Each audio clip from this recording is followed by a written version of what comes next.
realized the altered light, she might have been more watchful, more careful. "You're okay, right?"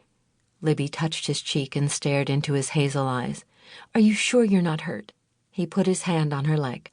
"I'm fine. I was hardly touched. I lost my balance, that's all. What about you? Your knee is bleeding." He was right. She was wearing knee-length shorts. A thin dribble of blood marked her knee and shin. She pulled a tissue from her tote bag and dabbed at it. "It's nothing."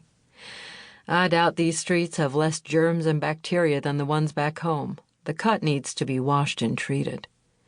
"I have adhesive bandages here in my tote. Antibiotic ointment, too." "Your magic tote," Jim laughed.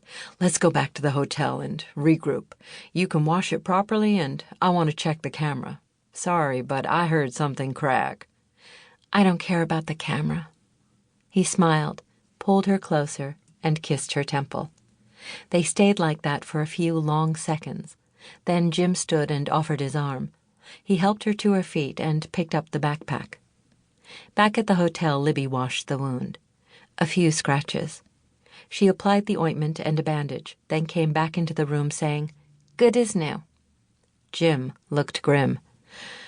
"Sorry to say the news isn't as happy for your camera." He handed it to her. She held it and stared at it, but she wasn't seeing the camera. The danger was past, but the memory of Jim disappearing into the crowd to the tune of a revving engine threatened to overwhelm her again. That look in his beautiful eyes in the moment before he was hit. She shivered. He hugged her with great gentleness and kissed her forehead. "Listen, let's take a break. You could use a few minutes to relax anyway." "I'm fine." "Well, to be honest, I was going to have to reply to some emails later, but I just received a couple of fresh ones from the bookkeeper and the nursery manager." He half grinned, apologetic. "I'll meet with them now while they're still up, get it done, and then we'll be free and ready to tackle Taormina again." He tightened his hug and whispered in her hair, "I love you." Libbie wrapped her arms around him. She closed her eyes and saw it replay, with Aunt Margaret's words like a voiceover. "Hey, are you okay?" He put a finger below her chin and lifted her face. "Or is it the work?" "No, of course not." She forced a smile. "In fact, you've done remarkably little of that on the trip." "Then what? The headache from this morning?"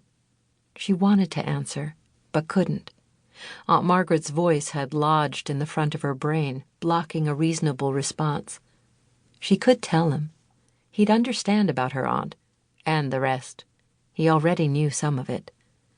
But to say it aloud was like inviting the ugliness to travel with them. She wasn't going to make her past Jim's problem, too. On the other hand, what about honesty and trust? Libbie pulled back her words. She was a grown woman, 33 and independent.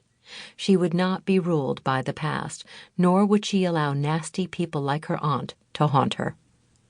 He stared at her, examining her face. "You look pale. Lie down and rest while I boot up the computer. Once I get the call started, the meeting should only take a few minutes." She picked up his phone. "The computer for the meeting? Not the phone?" She wanted to say something funny, anything to break the heaviness that seemed to be trying to settle in over them. She waved the phone at him, saying, "And I don't need a camera for photos. Just a phone and a selfie stick." "The phone camera is not exactly the same thing. I'm sorry yours broke. You are an amazing photographer." In handling the phone, she must have touched the phone log because suddenly a list of calls came up. Stunned, she asked, "What's this?" Jim took the phone and looked. She watched his face as he recognized Liz's number on the screen. A frown briefly crossed his face, then he smiled. "She called. She wanted to know how you were doing." "Liz cut me out of her life." "What do you mean? She wanted to know how I was. Why on earth didn't you tell me she called?" He came close and touched her cheek, her hair. "That's why I didn't tell you. I knew it would upset you. I'm sure your cousin meant well, but she had nothing to say that was worth..."